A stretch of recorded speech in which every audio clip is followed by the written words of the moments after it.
మీరెప్పుడైనా bread mango ice cream అయితే try చేశారా? దీని పేరేంటో మనకు తెలియదు కాబట్టి అలా పిలిచేసాను. జస్ట్ ఇట్లా షార్ట్స్ చూస్తుంటే కనిపించింది, చాలా టెంప్టింగ్ గా ఉందని ట్రై చేద్దామని. మామిడి పండ్లను అయితే బాగా పండినవి తీసుకుంటే ఇలా తోలు అయితే ఊడొచ్చేస్తుంది. తోలు తీసిన తర్వాత మంచిగా చిన్న చిన్న ముక్కలుగా కట్ చేసుకొని మిక్సీలో వేసేసుకుంటే మెత్తగా అయిపోతుంది కదా. ఆ ప్యూరిని అయితే పక్కన పెట్టుకోవాలి. ఇక్కడ చూడండి, నేను పెంక కొద్ది కూడా వదలకుండా గీకేసాను మొత్తము. అలా ఉంటుంది మరి మన తోటి, ఎందుకు వేస్ట్ చేయాలి చెప్పండి. తర్వాత ఒక పెంచు తీసుకొని మంచిగా బ్రెడ్స్ తీసుకొని నెయ్యి వేసుకొని మంచిగా కాల్చుకోవాలి అటు ఇటు.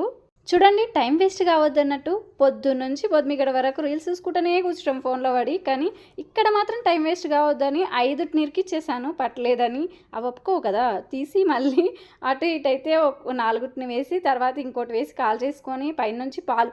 ఇక్కడ నేను కొంచెం పెయ్యి బరువయ్యి దాంట్లోనే పెంచులనే పెట్టేశానండి. మీరు అలా కాకుండా మంచి కడాయి తీసుకొని పాలు పోస్తే కింద మాడకుండా మంచిగా మెత్తగా అవుతాయి. పైన ఇలా మనం ముందుగా గ్రైండ్ చేసుకున్న మ్యాంగో పేస్ట్ని అయితే వేసుకొని మీరు కావాలనుకుంటే పైనుంచి డ్రై ఫ్రూట్స్ వేసుకోవచ్చు, మ్యాంగో ముక్కలు వేసుకోవచ్చు. చాలా అంటే చాలా ఎమ్మీగా ఉంది. దీన్ని కాసేపు ఫ్రిడ్జ్లో పెట్టి తినేస్తే సూపర్గా ఉంటుంది. మా పిల్లలకైతే చాలా నచ్చింది. అలా చూసి వెళ్ళిపోకపోతే చిన్న లైక్ ఇచ్చి సబ్స్క్రైబ్ చేసుకోండి.